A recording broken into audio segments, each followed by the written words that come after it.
अतिवृष्टी झाली, पाऊस पडला. त्यामध्ये 2-3 गावांमध्ये फार मोठ्या अशा भेगा पडल्या.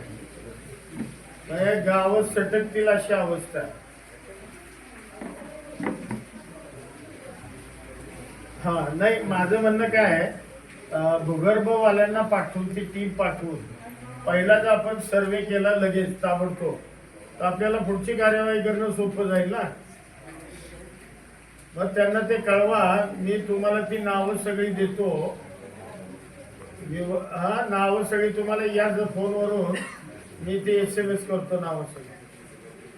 तर तेवढं ताबडतोब तेवढा सर्वे करून घ्यायचं या गावात.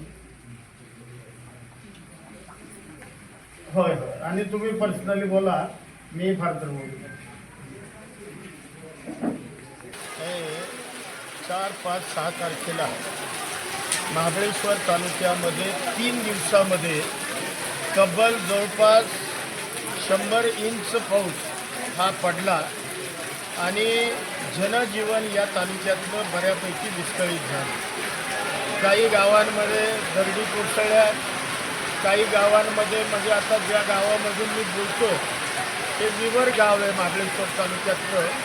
आताही आपण बघताय पावसाचं प्रमाण हे फार मोठ्या प्रमाणामध्ये आता या गावामध्ये पाऊस सुरू आहे. किंवा तालुक्यात आज सकाळपासून फार मोठ्या प्रमाणामध्ये पाऊस पडतो. या गावाला वरपासून, डोंगरापासून ते खालपर्यंत आणि गावाच्या खालच्या बाजूला सुद्धा मोठ्या प्रकारची ही भेग उभी पडलेली आहे.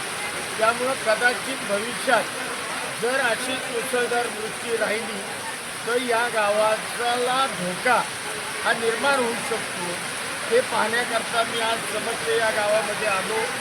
मी इथूनच जिल्हाधिकाऱ्यांना फोन केला.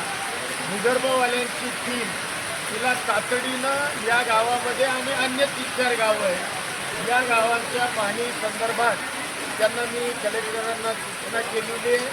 आणि एवढ्या आठवड्यामध्येच ती टीम येऊन या गावाचं आणि अन्य महाबळेश्वरमधल्या धोकादायक गावांचं ती पाहणी करून त्या संदर्भातला अहवाल देईल.